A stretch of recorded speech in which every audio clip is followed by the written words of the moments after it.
All right, we're continuing on accelerating the redemption and bring Moshiach faster by getting more and more ready, by getting ourselves ready faster. Okay, so we're continuing with the book, getting Reshis Chochmah, the beginning of wisdom, and which is written by Eliyahu Devidas, Rav Eliyahu Devidas Zatzal, and the foreword that is written by a Kabbalist from Israel, Rav Moshe Luria, I believe, if I remember correctly. No, Rabbi Moshe Schatz, sorry, Rabbi Moshe Schatz. So it says like that. Building a vessel. The gradual initiation of humanity to the messianic process corresponds to the slow dissemination of Kabbalistic concepts. Now, Kabbalist concepts doesn't mean, just, no, I'm going to speak with in a language that I don't understand, like, when you read the Zohar. It means applying the Kabbalah, meaning understanding our world, how Hashem runs the world, and applying Kabbalah in a way that is relevant to me today. If I just learn Kabbalah and it doesn't change me, it doesn't change my behavior, there's no point. The more I know God, the more I understand God, the more it has to change my behavior, my yiras Hashem, my love for Hashem. And this book, which is the gate of love, right? If you fall in love more with God, then your Avodas Hashem will be stronger. So now sometimes the action doesn't show on the outside; it's shown inside your heart. You change how you, because you perceive God and the world differently. You change your emotions. So Kabbalah is the essential for that. I recommend everybody to read the introduction to Kabbalah from Rabbi Moshe Cordovero, where he explains that it's impossible to achieve true Yira and Avas Hashem, meaning a complete Yiras Hashem and Avas Hashem, without the Kabbalistic concepts. This is because Kabbalah reveals the underpinning of creation in a united form. These revelations are sparks of the Messianic light, because Kabbalah is going to help you understand how to live in Moshiach's time, meaning in Moshiach's presence, meaning in God's presence. When you understand how the world works, you understand how really darkness is light and how pain has a benefit. Meaning suffering and pain has a benefit, that everything happens for a reason. That's why we say Gamzu Tova, for those who are on the level. So the question presents itself whether the earlier Kabbalists were acquainted with the teachings of the concept revealed later in Lurianic Kabbalah.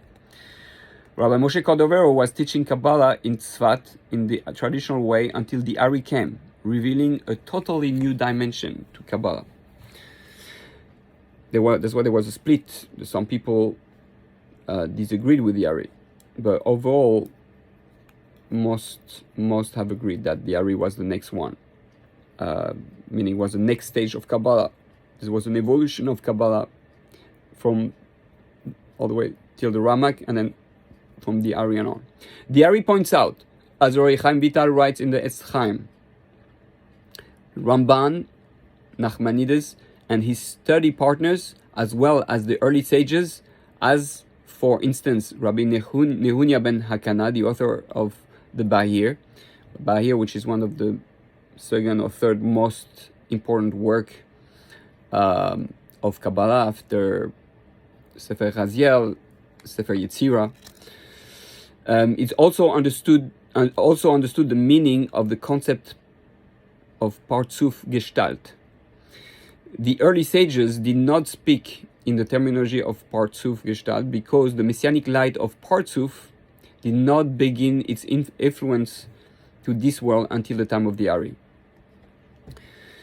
So the dawn of the messianic light allowed the Ari to introduce the concept of Partsuf, although it was the divine will that he restrict his revelations to the subject to private communications with his main disciple, Rabbi Chaim Vital. Unfortunately, however, the Ari taught an esoteric concept of the Zohar before the emanation of this teaching came down from heaven. Thus, when the teaching came forth, his disciples were not ready to hear yet, and the Ari felt that his death would be the direct outcome of such untimely revelation, as indeed it happened. So he died very young. Only all the Kabbalah we have was from only 2 years when the Ari was in Tzfat, and when Rabbi Chaim Vital asked him to reveal something, he begged him to reveal something that at any price. So the Ari agreed, but he lost his life because he revealed something too early. So we see that when we reveal something too early, when we're not ready, and I want to bring that as an understanding why Moshiach has been delayed so much.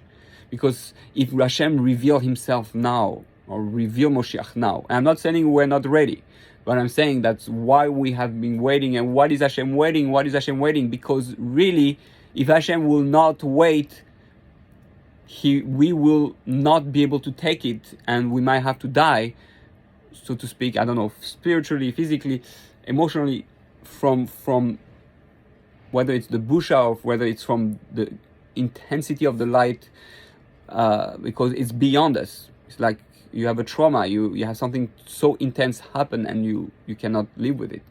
So it will be like committed suicide, chas v'shalom. So the idea is that we hope that Hashem prepares us as much as possible, and that's why we have to prepare ourselves. So if we want, one of the reasons why Hashem delays Moshiach is as a chesed, as a rachamim for us, so that we can be alive and withstand the revelation. The link between the dissemination of the messianic light and the inability of the early sages to discuss concepts they were acquainted with is still not clear. How can one be aware of a concept and be unable to formulate it? Was there a divine decree or any non-logical reason banning its dissemination? In order to answer this question and the questions we asked in the beginning, let us analyze the process of communication between a speaker and a listener. Imparting an idea implies that the listener has the tools, a vessel to understand it. And by the way, that's why the Gemara in Chagiga says in second parak that we're not allowed to teach Torah and Kabbalah, Makavas to a person that cannot understand it on its own. So we see that's why a Rav has to know who he's teaching, and Kabbalah cannot be taught really publicly, but only to people that can understand it, who are worthy to understand it. Imparting an idea, so language is one of the most basic vessels. The listener's comprehension presupposes that he knows the language of communication, or all he hears will be sounds. If he knows some rudiments of the language, he will understand to a certain degree, but he won't be able to grasp the full meaning of the speaker.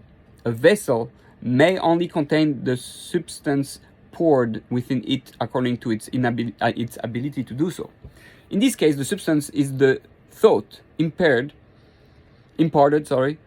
which may be seen as the light being disseminated, and the vessel is the mind's ability to grasp. The more a person is familiar with a certain concept, the easier it will be for him to understand the subtle point. It often happens that thinkers produce theories that are before their time. Their generation is not yet ready to grasp their ideas, namely because there is nothing present in their world that fits what the inventor is trying to impart. So we see that very much in science and stuff like that, or theories about the universe.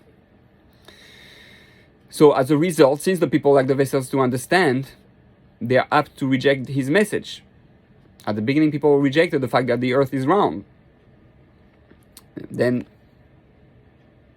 they accepted it because we had the tools to understand with the traveling and through the telescopes and all that. One satellite. One example is Wilhelm Reich, a German psychiatrist who discussed New Age ideas, such as the integration of mind and body in the 50s, and in response was sent to jail. The reception of this idea was very negative, for at that time people did not have the vessels to receive them. Today, with the advancement of contemporary science, these concepts seem elementary and are totally accepted. But 50 years ago, this was not the case. For an idea to be accepted, the listener has to have a counterpart that matches what is being said to him. This counterpart becomes the vessel, enabling him to fit within his mind what is imparted to him. As science progresses and the world becomes more sophisticated, the mind becomes increasingly ready to accept abstract concepts. So we have quoted above Rabbi Chaim Vital Zatzal, and in his note that the early sages did not speak in the terminology of Partsuf because the messianic light of Partsuf did not begin its effluence to this world until the time of the Ari. This means there is a gradual descending of the messianic light for every insight or anything of value comes from this light. For a concept to be grasped, the messianic light corresponding to that concept must descend first. It's the same thing in Halacha, in Chidushim. There's nothing greater than Chidushim, as the Marsha says, and in Baba Kama. So this is the great thing, bringing a new concept, being worthy of receiving a new understanding. That's why we are able to learn Torah or Gemara or any of the Tanakh in a way that we can still have new books about it, even though we have been studying and having commentaries for 1,000 years, because the Torah from Sinai is a Torah that keeps happening. And when we learn, we connect ourselves to Har Sinai. I have to imagine I'm there at Har Sinai, and Hashem is giving, I'm hoping, if I'm worthy, that God gives me a new insight, new understanding as to what it is that the Torah says, because maybe I will now understand in a way that speaks to me, or bring even a chidush, bring a new idea that was not revealed before, because now when I bring this chidush, the world will be ready to understand it. And to be worthy to be this vessel is a tremendous joy and excitement. There's almost nothing more exciting than having a chidush. It's like a new light. That's why we get excited when there's a chidush. Like it's I don't think there's any other. It was like a eureka, like a new scientific discovery that's connected to the same idea. For a concept to be grasped, and it's good to say it shows that it's compared to a light, because there's a darkness really, and each time a new insight is a new light, and now understand the darkness is not dark anymore. So it's the light, messianic light. For a concept to be grasped, the messianic light corresponding to that concept must descend first. At the time of the Ari, a particular concentration of the light descended and allowed him to use the Partsuf language. But the intuition of Ruach HaKodesh, divine inspiration, which was way above the cognitive level of ordinary expression of that time, was still necessary. The new level of Ruach HaKodesh only allowed the Ari to talk about this new concept to the initiated, who were prepared to understand at the intuitive level, Ruach HaKodesh level. As time went on, the Ruach HaKodesh descended slowly, but still there were no cognitive vessel of human understanding to perceive the teachings of Kabbalah. The only way to really understanding the Kabbalah was through the intuition of Ruach HaKodesh. However, as time advanced, the divine flow increased to the degree that it became possible to perceive Kabbalah through the human intellect, so that it becomes easier and clearer. So we understand that we're talking about Ruach HaKodesh, the lower level of prophecy, that when we receive a chidush, it's like almost like we receive a prophecy. It's a lower level of prophecy, because it's not like direct where I enter into a prophetic state, but the understanding that Hashem, and I just saw actually this morning, Rabbi Nachman of Breslov, he says, how do Hashem talks to us? You know, what's the how do we know? Well, Rabbi Nassan explained that the voices that we hear inside of us is part, the intuition is part of it's our own prophetic insight that we get. It's our own Ruach Kodesh. That's how Hashem speaks to you, to the different ideas, the different voices that comes into your head. But we're not necessarily taught like that, or pushed to be in tune with one's soul's voices. The Vilna Gaon, as my Rebbe explained in Mishlei, says that we are all given the intuition and the insight on how to find one personal mission in life. So we need to be in tune with ourselves, with our mission, understanding who we are, but it's all in us. So with this being said, we need to learn to be more in tune. Obviously, all this is only possible if we work on our character traits. Refinement of character traits is the prerequisite to learn Kabbalah and to achieve Ruach HaKodesh or prophecy. Ruach HaKodesh, working on character traits, midos, is what we have to constantly do. And the more joy we have and more love we have for Hashem, the more our brain will become vessel ready to receive whatever we're supposed to receive and to hear the voices. So we have to listen to those voices inside of us, their insight, and try to see how they are vessels or Hashem talking to us. We shall continue with Hashem in the near future, hopefully very soon.